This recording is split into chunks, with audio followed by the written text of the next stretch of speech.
I'm going to share 5 areas teenagers should set boundaries in their life. 5 areas teenagers should set boundaries in their life. So, number one is their body. The Bible says your body is a temple of the Holy Spirit, and every sin that's committed outside your body is outside your body. Okay, when you commit the sin of fornication, you are committing against your body. So you should set boundaries in your body so that you don't fall into the temptation of fornication.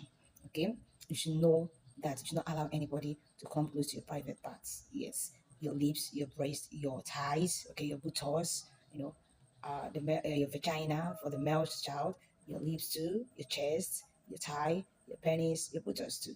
They're your private parts. You should not allow anybody to come close to it. Okay, so set boundaries. Anybody that's playing with you, be it a classmate, be it a friend, and it's playing and coming close to these areas that we have mentioned, you need to stop the person. You need to let the person know that it's your private part and that you do not want him or her to get close to it. Okay, so you set boundaries in those areas. Then another area you should set boundaries in your life is in your relationships. Know whom you relate to. Okay, what kind of person do you relate to? Even when people want to, come close to you, try to find out who is this person. In fact, a wise person should be able to choose his or her own friend. Your friend should not choose. You should be the one to choose who will be your friend, who you will relate with. Okay, because they say, "Show me your friend, and I will show you who you are." So the kind of company you find yourself can either make you or mar you. Then another area you should set boundaries is in the things that you watch, the kind of things you watch. For example, some teenagers are into watching porn and a lot of things that does not glorify God and that will not add value to their life.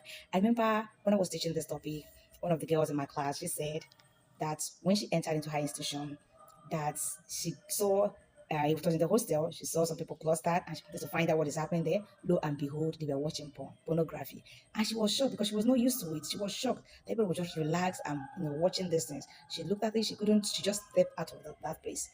And she now told herself, no, this is not the kind of life that she wants to live. And this is not what she has been taught, that she cannot, continue to join those people. Okay. So the kind of thing that you watch is very, very important because after watching these things, even when you're not watching them, it's like a replay in your brain. You begin to, visualize those things that you have watched. And before you know it, your body begin to respond, to meeting those needs. But the body begin to desire those things. Yes, let me put it that way. So for you to avoid the temptation of, falling into fornication, or into something that you wouldn't like, in the future, you need to stay away from watching those kind of things. It can be a movie, it can be even instead of looking into a book somewhere, in a book or in the phone.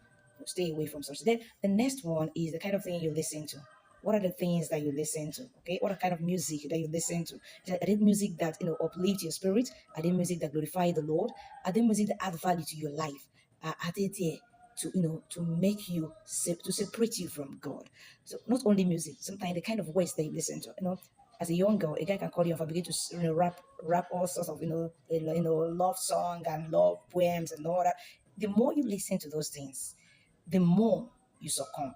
So it's better that you say no to those things and let the person get off your phone, or you get off the phone, put off the phone, okay, and do not listen to those kind of things. So the next one is places you go to. What kind of places are you found? You know, as a teenager, or a Christian teenager, you are not expected to be seen every kind of place. There are parties you're not expected to attend. There are kind of gathering you should not be found in. I know these days a lot of teenagers, they organize parties for themselves in different places, or at the pool, some it can be a secluded place, it can be in a hotel room, in a hotel. They do a lot of things. You, as a Christian teenager, you should ask yourself, what kind of place am I invited to? Is it the kind of place that you should go? For example, you're not supposed to stay in a dark place with the opposite sex. And in that kind of place that anything can happen.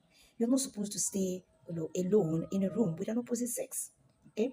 We're talking about setting boundaries. These are the areas you should set boundaries in your life as a teenager if you want to really achieve your dream in life and live a fulfilled life.